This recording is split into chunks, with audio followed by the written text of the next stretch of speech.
जीतू पटवारी के इस्तीफे वाले बयान पर बीजेपी ने पलटवार किया है। बीजेपी मीडिया प्रभारी आशीष अग्रवाल ने कहा, दो युवकों ने शपथ पत्र दिया है जिसमें मोटरसाइकिल का लालच देने की बात कही गई है। जीतू पटवारी को और क्या सबूत चाहिए? अब जीतू पटवारी को अपने कहे पर अनुसरण करना चाहिए। वहीं कांग्रेस के प्रदर्शन पर आशीष अग्रवाल ने कहा, छवि चमकाने के लिए जीतू पटवारी कार्यकर्ताओं का भावनात्मक दुरुपयोग कर रहे हैं। उन्हें न्याय प्रक्रिया का पालन करना चाहिए।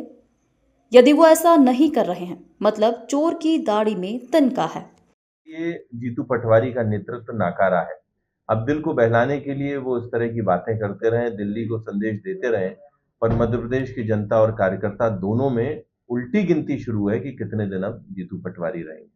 उनमें जो एफआईआर हुई उन्होंने उस पर भी कहा है कि जो अधिकारी बीजेपी के दबाव में काम कर रहे हैं उनको उनके पापों की सजा मिलेगी। सबकी लिस्ट तैयार हो रही है, वो सब लिखा जा रहा है, सब कुछ। देखिए, कांग्रेसियों का ये जो दम्भ है और अधिकारियों को देखने का रवैया है, ये बहुत पुराना है और इसीलिए जब जब इनकी सरकारें होती हैं तो ये सिर्फ अधिकारियों को गरियाते हैं और जनता की मांगों को पूरा नहीं कर पाते हैं।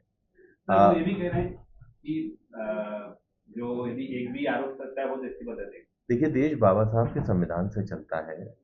आरोप क्या, उन दोनों युवकों ने शपथ पत्र प्रस्तुत किया है, उसकी वीडियो रिकॉर्डिंग हुई है और उन्होंने उसमें स्पष्ट बताया है कि मल खिलाने जैसा झूठा आरोप जीतू पटवारी के कहने पर मोटरसाइकिल के लालच में उन्होंने किया है। इससे अधिक सबूत और क्या हो सकता है?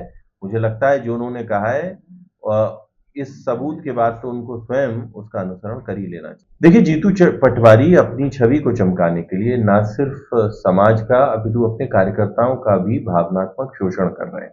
अगर जीतू पटवारी ऐसा मानते हैं कि उनके खिलाफ हुई एफआईआर झूठी है तो संवैधानिक रूप से, न्यायिक रूप से जितनी भी उनको व्यवस्थाएं मिली उसका पालन करना चाहिए। अगर वो नहीं करते हैं तो स्पष्ट है कि चोर की दाढ़ी में तिनका है, उन्होंने गलती की और अब वो सिर्फ अपनी छवि चमकाने के लिए कार्यकर्ताओं को गुमराह कर रहे हैं।